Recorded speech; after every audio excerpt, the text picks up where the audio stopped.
Coaching matters. Why? Because it offers you three main things: career development and guidance, emotional support in those tough times, and a role model that can help you raise your standards. Hi, my name is Aaron Mashano, and I'm the CEO and founder of eSkilled. In eSkilled, we offer you affordable coaching workshops at a very convenient online platform, and we are targeting those much needed entrepreneurial skills. Let's get started. Workshop topic today, which is make an impact with your elevator pitch. So we'll start with an introduction. My name is Aaron Mashano. I'm Zambia born. I'm also very, very passionate about building tribes. And one of my superpowers, as we say in Start Results and eSkilled, is everyone has a unique ability, so it's always important to try and find out what yours is. So for mine is smiling. You find no matter what's going on, I'll probably put a smile on my dial. That could be sometimes disturbing, but so I want you maybe right now to think about what is your unique power and what would it be. Maybe for some of you, it's you have a lot of energy. For some of you, maybe you're very friendly. For some of you, maybe you're very smart and organized. So have a think about what your magic power is. This is so important in business because this helps you set you apart. Okay. So just to kick off our workshops in true fashion, we always have this slide on because it's an explanation that we found after coaching 450 clients and above that we used to coach people in the past where we would tell people what they wanted to hear. We wanted people to feel good about our programs, and we found this was really, really good for customer service. But what we found is because we're in a business coaching program, a lot of the objectives we have is to help people actually get results. And we found the most effective way to get results is being more like a peak performance coach in the Olympics. It's about being more supportive, but also sometimes being more challenging. So if it's okay with everyone, our style of delivery is usually about being politically incorrect, which just means we're going to try and be as authentic as we can, base our research or our teachings on what's working for the majority of our clients. And sometimes this may not sound so good, but it's actually the truth because it's working for other people. So it gives you an opportunity for yourself to take an honest look at your results and see if this can help. So I hope that's okay. Okay, so a bit about Start Results and where we're getting our content. So it was founded by me, Aaron Mashano. We've coached over 450 people across the globe. We're now in just over 4 continents, and we really truly believe in everything we do around our company that entrepreneurs can really solve all problems, we believe, because if you look at any problem in your community, wherever you see this video, if you look at anything when you turn on the news, a lot of those problems, if you look behind them, a big part of the solution could be an enterprise or a company or a non-for-profit that could try and solve that issue. That, my friends, is also a business. So we really are passionate about what we do, and we feel that entrepreneurs can really solve all problems. So everything we do centers around that focus. The second thing is Start Results is actually part of Leaders of Tomorrow. Leaders of Tomorrow is originally a company that started off working with youth, and now we found that by coaching people, people became more successful over time. We launched a coaching business to help people get results. We also have Niche Meetups, which is an events company that can help entrepreneurs get together, collaborate, network, and also expand by giving each other referrals. We also have Anima Food, which is about basically looking after your health, because we're finding there's a very big correlation between having energy as a business owner and also having a healthy diet. And then eSkilled, which is where you find us, where we found that having cost-effective workshops, accessible and very skills-driven, is probably a very big need in the marketplace because not everyone can afford expensive coaching. Yeah. So we start and stop with clarity. So today is about helping you become more clear around the pitching and why it's important. So a couple of questions we want to answer today is, what is an elevator pitch? A lot of us have seen elevator pitches. We've probably seen the Wolf of Wall Street. People celebrate it, some people hate it. Is that important? And we're going to try and address that. And why do we think you need one? Second is, what is a marketing hook? This is something that a lot of people are talking about, but not a lot of people are explaining what it is and why it's there. And we're just a big believer in, if it's simple enough to explain and you can go out there and do it on your own, it's probably going to significantly increase your market interest or people listening to you about your business proposition, maybe 80%. It's a very important part. Number 3, how much does confidence actually matter in success, and when, when does it come into being when it comes to public speaking? Is it really, really important as a public speaker for you to have confidence or not? I'm going to challenge a few status quos at the moment, because I'm actually finding that confidence isn't actually the goal, my friends, when it comes to competency. Number 4, what are the main things that, what are the main things to focus on when you're delivering a pitch? Do you have to be overconfident? Do you have to pretend you're more successful than you are? I find a lot of people do a lot of pitches. That you probably heard of TED, a very fantastic platform. People are very rehearsed, deliver compelling presentations. But did you know that the most viewed pitches are actually the ones that have a lot of mistakes in them? And they're usually done off the main platform of TED. They're usually in what they call the TEDx, which are more informal, community-based movements. So I want you to have a think about, if you're trying to get your message across to people, do you have to be perfect and polished, or do you have to be more authentic? So you can tell where I'm already going with this, is I think the illusion of a perfect pitch is probably not what measures up, because people prefer to see you being more authentic and human. Okay? Then the last question is, what personality do you need to have for you to be an effective presenter? Do you have to be charismatic? Is that really a factor or not? So these are kind of questions that we're going to address in this workshop. Would that be okay, guys? Awesome. So let's get into the objectives. What do I hope to accomplish by the end of this hour? I hope that you get a clarity on what an elevator pitch really is. So many people are saying it, but nobody has actually really defined it. After today, you're going to know. Next, learning and practicing the 5 steps of an elevator pitch. Is there actually steps that you can make sure you deliver to have a compelling pitch? And the answer is yes. We've broken it down for you, and we'll give you a very powerful tool that can help you with that. Next, how to create a good hook. This took me a little while to think through, but there is, I think, an opportunity today, and maybe we're making history here, to actually have something online that you can access on how to actually create a good hook. Because once you have a good hook, you can put it back into the elevator pitch. Does that make sense? Good. Next, how to create a good elevator pitch. The two are quite connected, but one goes before the other. So we're going to have a couple of scenarios. I'll try to give you some examples for myself of what I use consciously, and what's given me some great success over the years. Last thing, and most important, is what can you do in the next 21 days? Because my friends, if you notice with a lot of our key competency workshops, if you don't set yourself up a goal for 21 days of what to do next, you're most likely not going to carry through and break through the ceilings of incompetency or frustration. So it's really important that we leave you with a couple of tasks to do. Okay. So let's begin. Where does pitching actually sit? Where does presentation skills actually sit? So if you think about looking at our program, we've actually mapped all the business journey up for you, all the way up to $10 million in results. This is really, really exciting. So for now, we find that pitching is actually something we start to cover at the beta launch. Why? Because at the beta launch, it's about you going out there and soft launching yourself, talking to people outside yourself and your team to test yourself and the validity of your business, okay? But the place where it actually starts to count the most is the building yourself up to be marketable. So how can you be marketable? You can be marketable online, but what we're trying to focus you on is being a successful founder where you can be marketable offline. And the pitch presentation is probably one of the most powerful ways you can compel an audience, or prospects if you like, to be able to come and invest time with you. So the goal of it is quite different to what most people think, but we're going to touch on that. And then obviously later on, when you do get a chance, and if you're a member of eSkilled, you can click on another presentation where we talk about how to generate quality leads. That is the connection. Okay, so we'll talk about that in another workshop. But for now, what we're just trying to say is, if you're really first and new in business, you're going to probably experience what we call infancy. If you look on the right at the bottom, infancy is where you're not getting any results.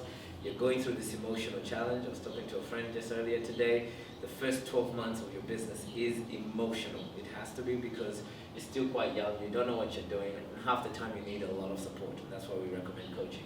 But then once you start getting some sales, or you get one client and you validate yourself in the market, this is where you're probably more like a teenager. So you're out there, you're making a bit of money, but you're not making enough to sustain yourself in it.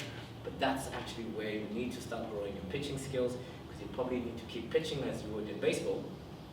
Keep pitching until you hit a significant amount of sales, and then you can probably quit your main job or move on to something else. And then what we've tried to do over time is build your marketing skills to a point where you can be mature enough that you're making about 100,000 to a million, and you can probably start to employ a team of people and start to work on your systems. So that's kind of the journey. But right now we're basically looking at pitching falls in beta launch, which is skill development, and it's also connected to the adolescent stage, okay? So those are the two places this skill is important. Okay. So, and then there's obviously the higher levels that we don't need to go into today, but very soon you'll be getting some workshops on that. But most people, I'll be honest with you guys, my friends, $1 million is like a pipe dream for most people. And what we're finding is now the statistics came in for 2018, Bureau of Statistics from America, registered businesses that are making $1 million and above are only 7% of all registered businesses in the world. So what does that tell you? Very few people online when telling you millionaires are actually millionaires, because only 7% of them who are legally registered are making that sort of money. So it is not as easy as you think, but it should be simple. And later on we'll be doing more workshops at the higher level. But for now, we're finding majority of people, which is 93% of us, are probably floating in this spectrum. So why not we focus there first? Yeah. Okay, so a couple of individual things that we would like you to do for yourself first. There's a good saying, what gets measured improves. And so a lot of people were finding want education from us, but they're not actually assessing themselves on what are the 6 key areas that actually matter and what makes a successful entrepreneur. So what we thought we'd do is we created a free assessment tool for you, which we're calling the Peak Performance Test. It takes about 6 minutes. So I recommend, if you haven't done that yet, jump online. It's case sensitive. It's lowercase bit.ly/uppercase PPCU -E. Spend some time doing this test. It takes you about 6 minutes, and it assesses you on what we call the 6 key peak performance habits. And these things, my friends, from a lot of research, is showing moves the success needle in your favor at the most. So I'll give you 6 minutes for you to do that now. Great, so by now we're assuming that you've had the time to fill in the peak performance test. It should take you less than 6 minutes, and you'll be answering a series of 20 questions. And our team within 48 hours will get back to you with a result of some percentages that could better help you assess where you are, but also importantly where we think you should be to help you get maximum results. Okay? So this is what you'll be kind of getting when the results come back your way. So we're finding that we're finding that when you get results, if you're scoring anything between 20 to 34%, this, my friends, is a danger zone, because we're finding a lot of people are quite delusional about success at this stage. Why? Because they want to say, for example, make $1 million that we talked about, but they have no aligned habits that most people who make $1 million are doing, and that's why they don't have the results. Does that make sense? So if you're scoring 20 to 34%, you must change your daily habits and try and increase your percentages, because you're probably not performing on a day-to-day, week-to-week basis enough for you to expect those results within 3 years and above. Okay. The next is 35 to 49%. We're finding most people are falling in this category. They've got some kind of good habits, but they're probably not very consistent. It's kind of normal, but guess what? None of us want normal, because why? Most things in the normal category are also people are obese, they're divorced, they're unhappy, you know, they're complaining about everything. This is normal, but if that's what you want, then well, stay there. But normal is probably not good enough if you want to be a peak performer. Okay. Next is above average. This is kind of good. This is where now you're probably 50 to 60% performing at optimum. So half the time you do it, half the time you probably sit down and watch too much Game of Thrones. But you're above average, and that's at least where you probably start to see yourself getting some results in the marketplace. You probably get a couple of clients about there, but it won't be enough to break you through so that you can replace your income if you're really looking at entrepreneurship as a profession. This is kind of where we find a lot of the people who are at least making a level of income. We call these people usually self-employed. They are well above average. They're performing 65 to 80%, 70% of the time. They have good rituals, good habits. They can bill for their time, and usually they can make enough money to make a good living. And this is still okay. But where we're trying to always get our people in the program is when you do at least the MVP, or you get into what we call the traction program, which is usually where you're having what we call deliberate practice. You start to move into 80% and above. We find more successful people in athletics, in business, and even mothers at home who are considered by the community as very, very excellent leaders, tend to have not just their habits clear, but they also tend to perform 80% of the year. So you want to start aiming to get yourself in this program, and if you can't do it on your own, we recommend you get a coach or a mentor who can hold you accountable to these areas, because that's going to make a huge difference. So let's now talk about the key terms that we're going to cover in today's workshop. So first one is feature presentation. I intentionally changed it to feature presentation just because I love movies, like some people, but also where I did a bit of research. There's a lot of movies like Shark Tank, and value proposition, pitching, this and that. But I think it's kind of losing its intention, because sometimes I think we find people are selling themselves too early, or sometimes they're selling themselves too late. So we thought, let's come up with a term which some successful networking events like Business Network International, who I model a lot of my concepts from, are really good, is they talk about this thing called feature presentation, and I love what they say there, and I got the definition from there. It's actually an 8-minute presentation, and this is very important because you have to set yourself a deadline before people lose interest. An 8-minute presentation that has a goal to educate and equip the audience or members of wherever you're talking to about your product or service. But the design or the intention or the goal of a feature presentation is not to sell your product. The goal, my friends, is to entice that person to set up a one-on-one follow-up and or come to you after the presentation to ask you some more deeper questions, so that either A, they are the client that want to maybe engage with you, or B, they might know somebody that they might refer to you. Both goals are very, very good. But what we find a lot of pitching presentations are doing is they're too long, number one. They're not structured enough, number two. But number three, they're selling at the presentation point, which makes the audience have to make too many decisions in one, and usually they don't have enough trust. And when you don't have enough trust, my friends, you have no sale. So what we're saying is, split your intention to ensure the first goal in the feature presentation is to educate and equip, and then to elicit enough interest for someone to book in with you for a next meeting. Does that make sense? This is very important and very, very unique. Okay, number two is, now what this workshop is about is an elevator pitch. So yes, if you're seeing the pattern, an elevator pitch sits inside a feature presentation. Because a feature presentation goes for 8 minutes, but an elevator pitch goes for 60 seconds. Now, the true elevator pitch shouldn't be more than 30 seconds, but I now totally disagree with that, because I think sometimes when you're in the rush to hook people in or get them interested, you're still not also building a relationship with them. So I think it's enough to get the essence of what you're trying to get across or elicit interest in the 30 seconds of the 60 seconds, but the other 30 seconds should be geared towards persuading or building rapport with someone. And I think within 60 seconds you can get the job done. And I'll give you an example in a second. So a 60-second pitch is a brief, persuasive speech that you can use to spark interest in what your organization does, okay? And it's measurable and succinct. So let me give you an example. Hi, my name is Aaron Machado. I'm a business coach, and I'm very passionate about helping people who are looking to have an entrepreneurial experience around things that they usually fall into, which is problems with confusion about what to do in next steps. They usually don't have enough clear tools of how to structure their businesses. And the most important thing is they're very, very isolated, because they don't know who else is in the business community that can look for much needed support. So Start Results is a coaching business that facilitates this support, helps them with clarity tools, and also gives them a journey of 3 months to be able to achieve financial results. Welcome to Start Results. Does that make sense? So that was just basically off the cuff. It didn't take me more than 10 seconds.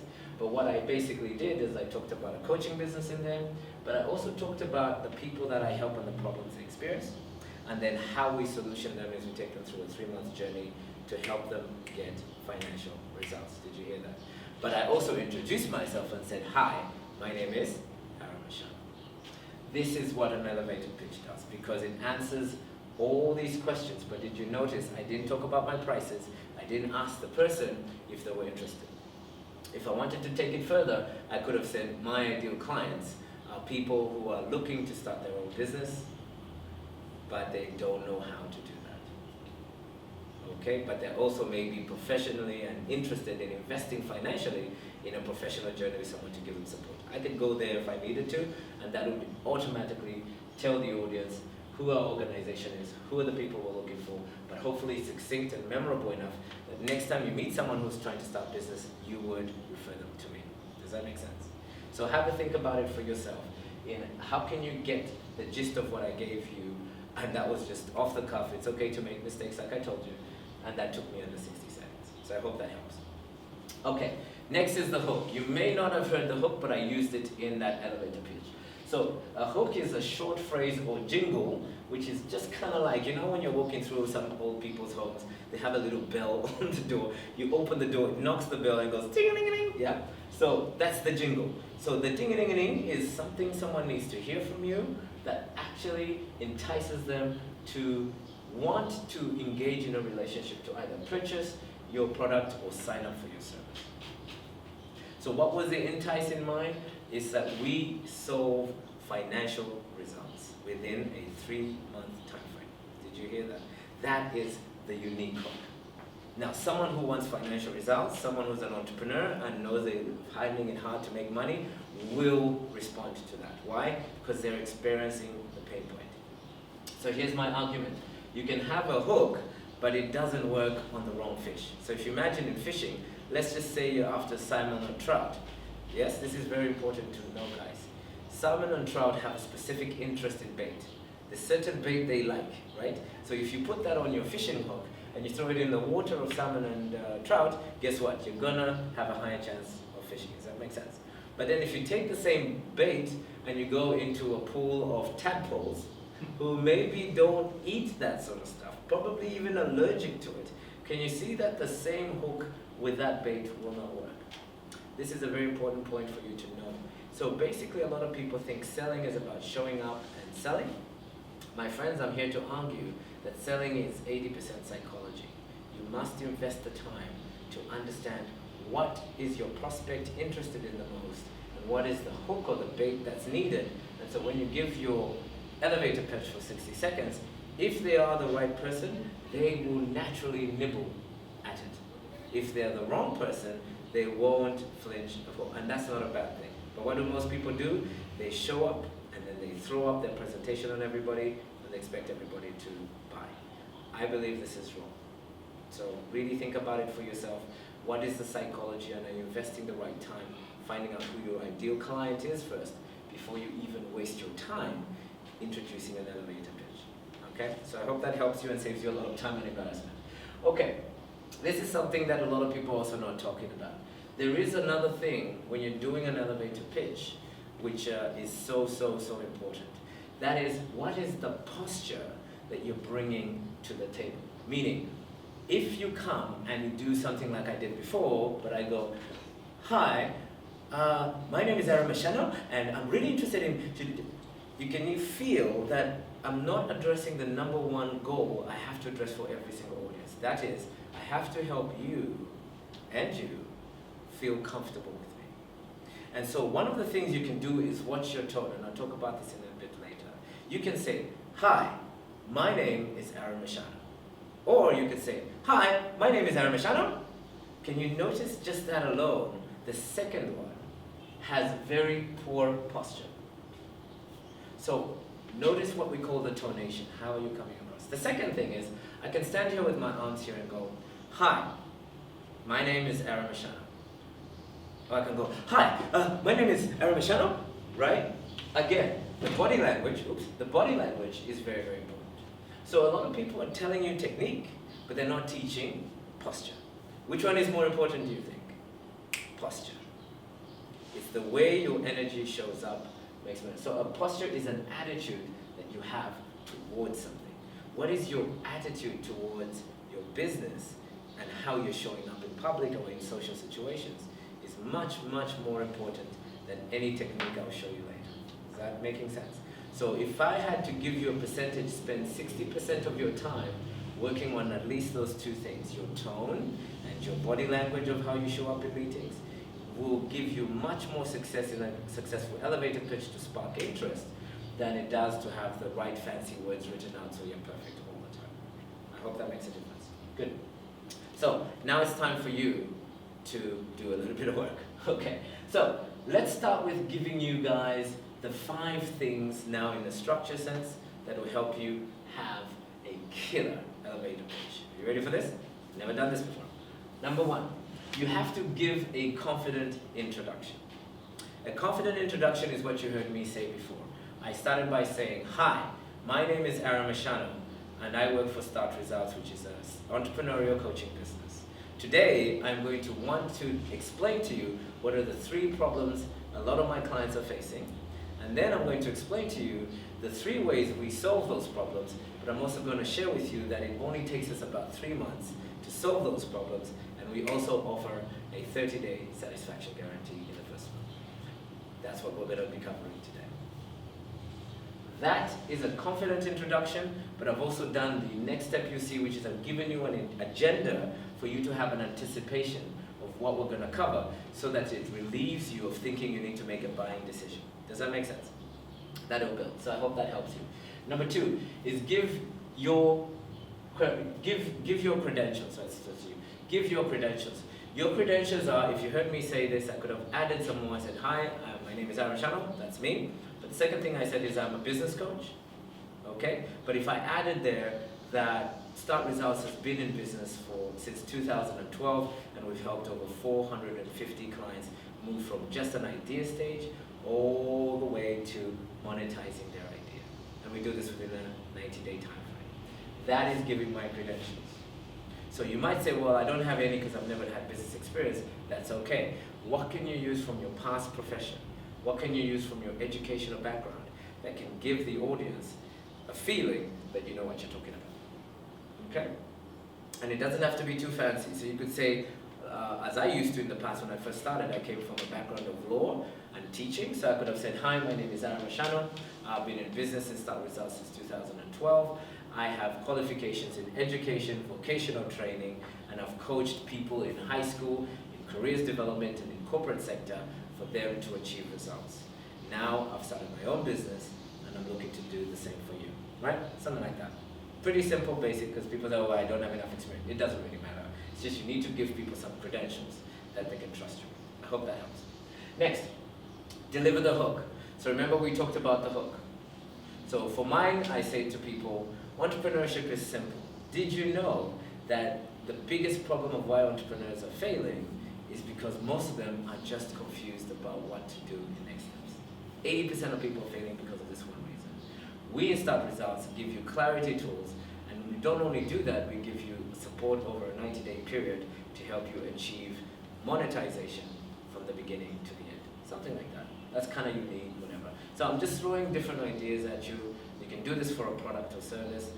We have a juice company. We say things like, you know, for us, I don't know if you know this, but most people need to intake probably way too much vegetables, way too many fruits, and most of us don't have the time or we can't afford it. So what we did is we actually used slow press, cold press juicing, and we collapse all those vegetables in an affordable bottle, and we deliver that to your doorstep fresh.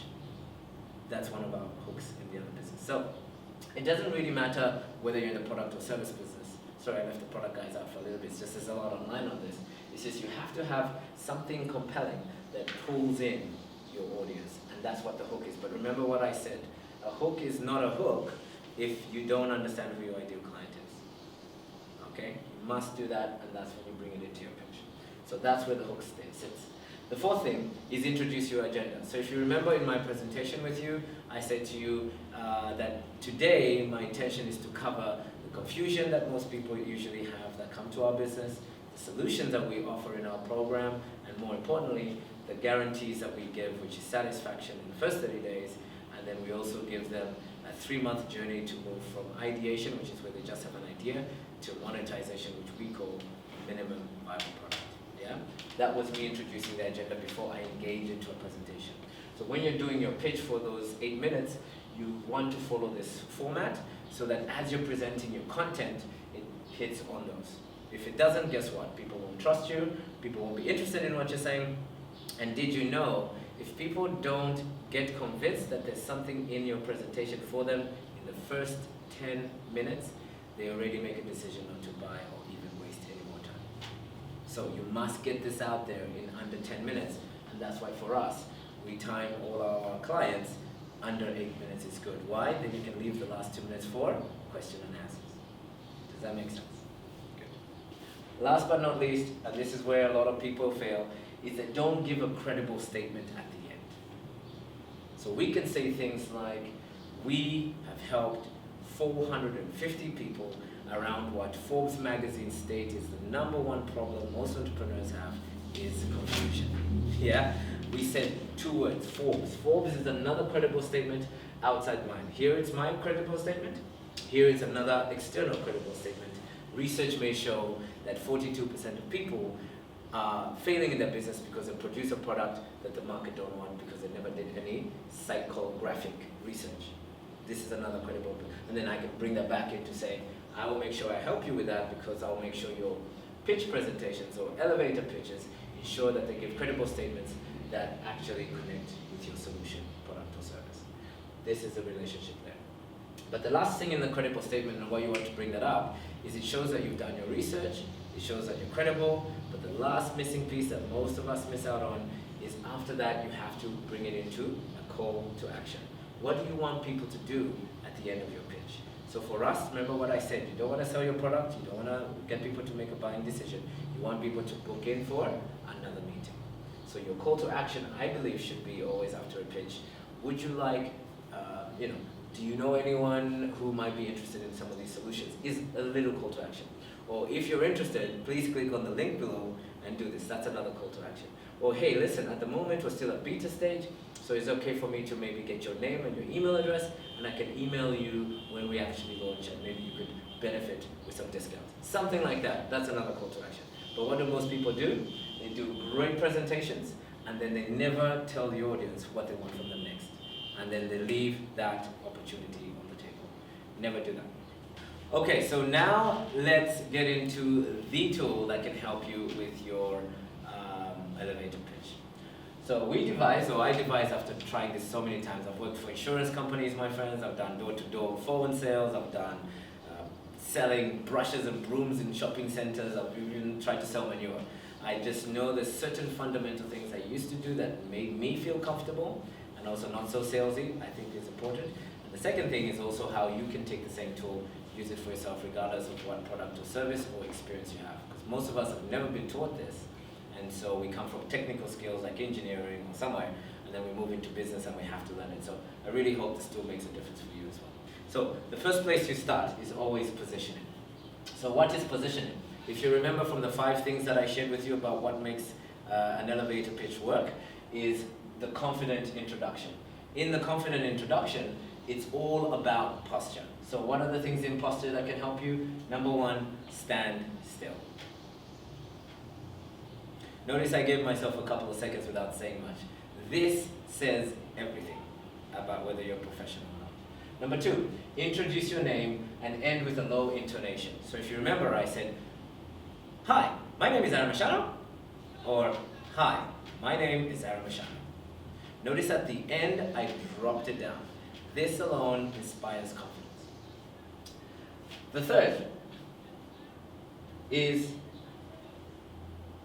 I said free there, but I think what I'm trying to share there is like, feel free to be yourself. Yeah, it's very, very important, because if you don't have this nature of trying to be who you really are with, say, a friend or someone, you're not going to get this comfortable feeling that you must have, which translates that people can trust you, but people can also relate to you. Because people can trust you if you're very confident, but people also need to feel relatable to you.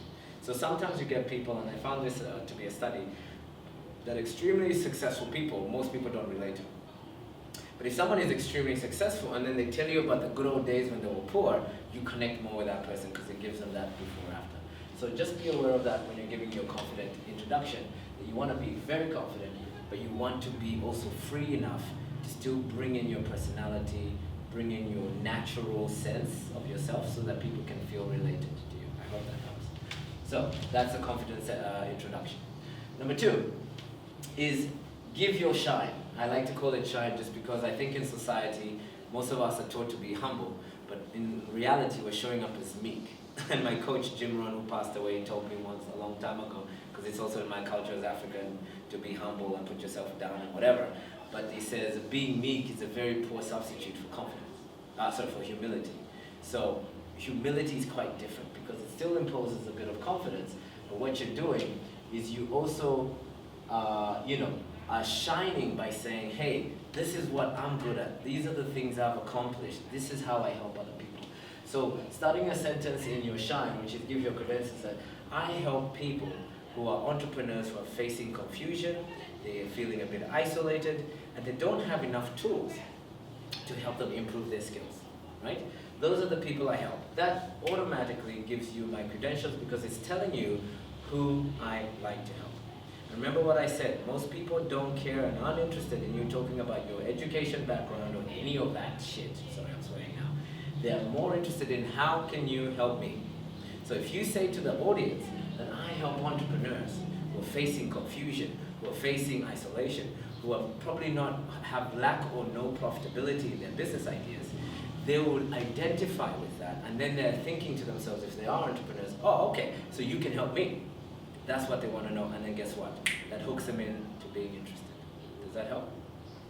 So, question you need to ask yourself now in your tool there is once you have a couple sentences about your posture and your name and your tonality, you gotta next step into the next sentence, which has to start with, I help people do 1, 2, 3 at least. What are the things your business helps people with? Is a much better way to sell it than features and benefits like convenience and shit like that. Okay? Cool. The next is you deliver your hook. The hook, my friends, is the value you're going to give people, because once you tell people that you have people coming to you that have these 3 top problems, and there's another workshop where we talk about the product canvas. It's called The Product Is Not the Product, so if you haven't watched that, I recommend you do. There we talk about identifying your ideal customer segment, but then identifying the top 3 problems that particular customer segment have or the audience have. Once you know the top 3 problems, this makes it very easy for you to deliver a hook, because you have to tell them that you're going to show them how to solve those problems. Does that make sense? So if you don't know what the problems are, how are you going to articulate how to solve problems? So it starts with understanding your customer segment again, and understanding who your audience or ideal customer is. When you do your research on that, and that'll be another workshop, we'll talk about how to get quality leads, you'll be able to then know what that particular quality lead has problems in, and then what you do is once you say you help people with these particular problems in the mechanics of giving your credentials, you can move straight into your hook of saying, okay, so if you remember, I talked about the entrepreneurs that are confused, right? Remember I talked about the people that have no accountability partnership. Remember I talked about the people that have lack or no money because they're not profitizing on their ideas. What we found is within 3 months, we can help you become successful in just getting your idea straight to monetization in the marketplace. That's how we help you become successful. But you feel very happy with yourself, because what we found is if people don't monetize their ideas enough, guess what happens? They give up. So you'll be so happy with yourself because you have some validation in the marketplace, and that will help you continue your business.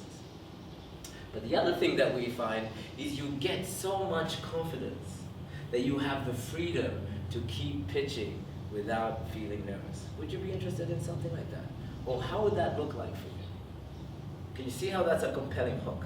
Because I'm now giving you the happy feeling, I'm now selling the successful, I'm also telling you the freedom, which is connected to this posture of what we deliver at the end of it.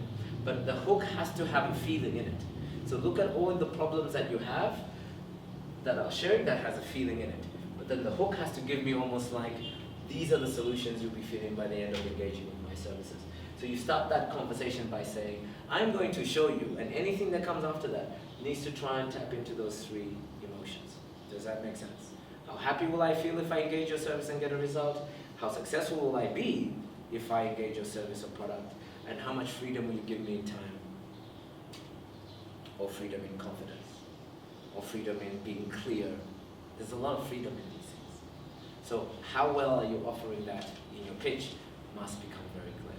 I hope that helps you. Okay, next is call to action is probably last. Oh yeah, it's call to action is next.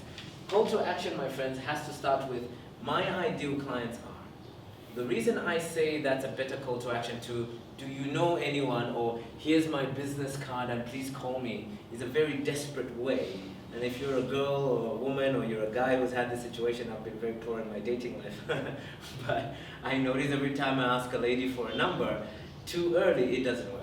Every time I ask a lady too late, it doesn't work. But even if I ask a lady for a number, it doesn't work. What works better is for me to say, you know what, I'm really interested in connecting with people that have high values like me, or interested in making contribution like me, and I really want to make a difference, and they're very kind. And the lady goes, oh, I'd love to catch up about that. She'll give me my number, her number. Now, please don't use it in pickup dating because it may not translate too well, but in business, it's a very attractive thing for you to tell the prospect, my ideal clients are entrepreneurs who are facing confusion, don't have an accountability partner, and they're looking for some clarity and really want results in a 90-day time frame. The minute I say that, you are forced to think of anyone in your mind, in your social network, that has those problems, and you say, my sister needs to talk to you. My uncle needs to talk to you, or even better, I would love to have a coffee with you. Can you see how the ideal client call to action is much more powerful? Because you're not selling yourself, you're just stating to the marketplace who are the people you like to help. And you've reinforced it by talking about who they are, and you've reinforced it by the results that you get. And you give the audience permission to approach you. And that's why we believe in permission marketing and not traditional marketing for that reason. Stop showing up and trying to convince people, just show up and be an attractive person. Okay? Then, credibilities, I think you can put it before or after. It's just, I put it after just because it's really nice once you say who your ideal client is, to say, did you know Forbes magazine did a study and they found that only 7% of people are multimillionaires in all the business registrations. Did you know that? And all of a sudden you say, didn't it make you think about how many coaches or entrepreneurs are out there on social media saying they're millionaires when in reality they probably aren't? So what do you think they're confused about? What do you think they're missing that most of us are being taught online that may not be obvious? See, I'm already creating some conversation with you, and you are now basing it on a credible data source. And I say, check it out on Google, it's very interesting stuff. And maybe give me a call and I'd love to have a coffee and have a further discussion about that. That's not selling, but it is. But you already know I've positioned myself as a person who can answer those questions. But at least I'm giving you some reality, which is credible data. So make sure when you're selling or marketing yourself that you do some research on credible data that is supporting your solutions. Otherwise, you're just selling yourself and you're in isolation in the mechanics. Okay? So I really hope that makes a difference, and give yourself some time now just to fill in the journey. And like I said, remember, you start from position statement, then you move to giving your credentials, then you move to delivering a hook which has emotion, then you move to a call to action, which is stating who your ideal client is, and then you give credible data around who else in the marketplace is saying the same thing you're trying to say, because that really reinforces things. And this credible data can come up later, or it can come up before the call to action. But if you don't have it, it really isolates you and makes you feel like you're just trying to sell something, but you have no authority outside your business to prove that. So these are things you can do all in under 60 seconds. And best, if you're doing a longer presentation, you can do it in under 10 minutes. Okay? Okay, so we now do a recommendation usually in all of our workshops, because we find that's a lot of information that you may have to process and experiment with, but you must try and do one more thing, is find a buddy up person that you can connect with, a friend or a partner or your parent, just to experiment this presentation with. Why? Because it's deliberate practice, my friends, is what's going to help you the most. So here's a couple of activities for you to do. Number one, you have to practice your pitch. Why? This workshop, my friends, is about deliberate competency skills. this is not an education program. So if you kind of get what the tool is trying to do, the next thing you need to do is jot down a couple of sentences for yourself, and then take those couple of sentences, maybe not under 6 sentences max of everything that you need to say, and then go and practice that with a peer. Find a friend at home, or if you have a problem later on, we'll introduce you to a community. We can find someone online through Facebook, and you can connect with them on that. Number 2, I also always recommend that you try 2 alternative hooks. So one alternative hook, if you remember earlier on in the workshop, I shared a couple of ways I do it. It's just because I've done this thousands and thousands of times. I have different scenarios of what could work. And the important thing about having maybe 3 different hooks is like that example I gave you about salmon fishing. Is salmon may like a particular bait the most, but it doesn't mean they don't like others, right? So what are the 2 other type of hooks you could use that are quite unique and different that you can put into your pitch, which gives it a bit more flavor? Does that make sense? This is something a lot of people are missing because they're just so stuck on one particular bait. Guess what happens when you're fishing with the same bait too long with fish? They lose interest. So similarly, have alternative hooks that you can use and brainstorm that with your coach, or if you're in our program, brainstorm that with people who are curators on this platform, and we can see the different ways you can give a hook in the same statement, and that will make a lot of difference as well because different people like different things. Okay.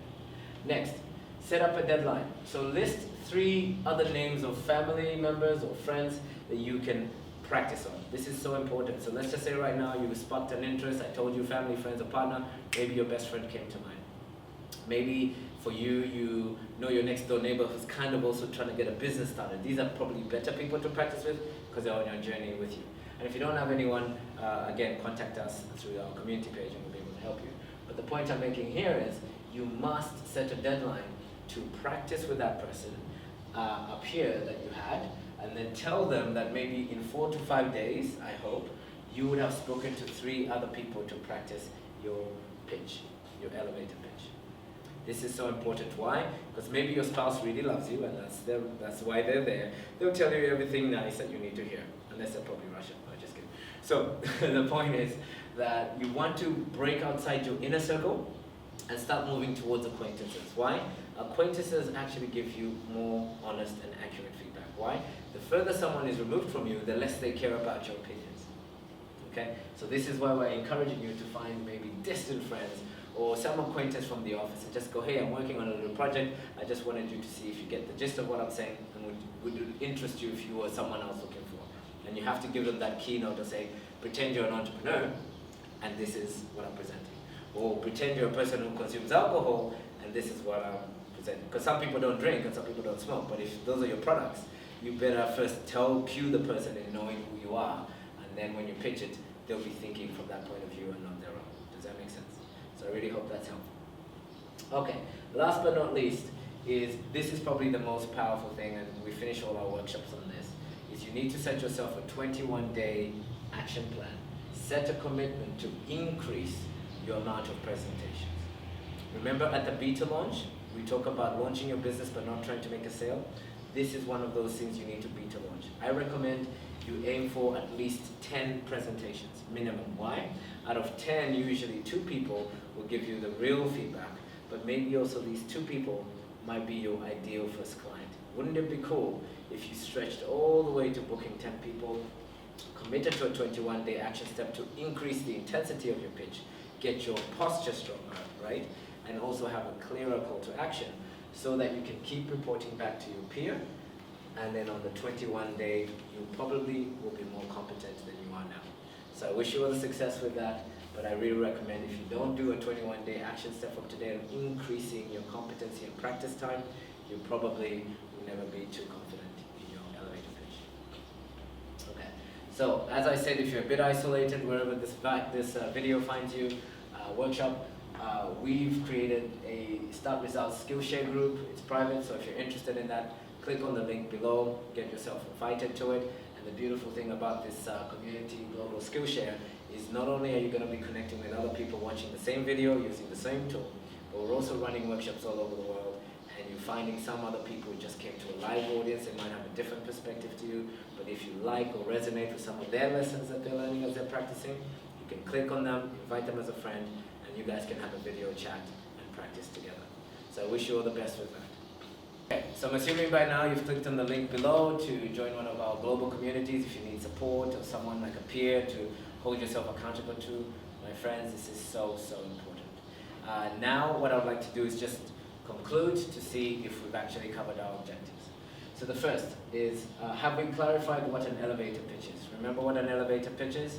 An elevator pitch is something that goes for 60 seconds and its main goal is to entice and get interest. Number two, have you learned and practiced the 5 steps of an elevator pitch? Remember we talked about that you need a confident introduction. You need to have an agenda so people have an anticipation of what they're going to experience in that period of time they're with you. Have you also have a call to action, introduce some credentials for yourself, and also introduce some credible data from outside yourself. These 5 things are very important. So if you can't remember what they are, just go back in the workshop and be able to remind yourself. Those must be in your elevator pitch so that you get a compelling message across. Next, do you remember how we created a good hook? A good hook has 3 emotions in it. Happy, successful, and what was the last one?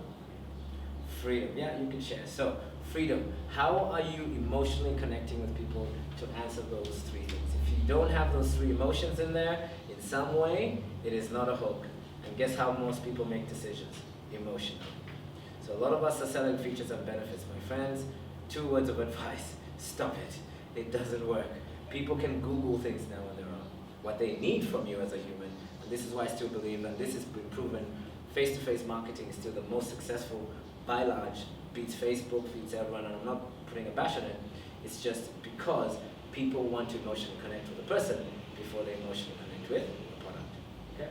So make sure you have a good hook for that. Next, how to create a good elevator pitch. We took you through the pitch presenter. It had positioning, it had the mechanics, and it had the value, which is around the hook. Okay? So make sure you always include those 3 things, and those 5 steps are populated in that. Last, have you created a 21-day action step? This is the last thing I want to leave you with, because at the end of the day, my friends, we can give you all the right techniques of how to become a more effective marketer and have a great elevator pitch. But if you don't give yourself a 21-day target to increase your competency through habit and deliberate practice, you won't improve. So I really wish you all the best. And if I had to pick one, it's always going to be the 21-day action step. It would guarantee your success much more faster than the knowledge that you've received today. So I really hope you set that target, sit down and put that action step in place, and then find a peer that you can work with. So thank you very much. This is all from me, Aaron Mishang from Start Results. Congratulations on successfully completing this workshop. Click on the link in the notes to join our global Skillshare community, where you can share your top 3 things that impacted you the most from this workshop. Till then, stay focused.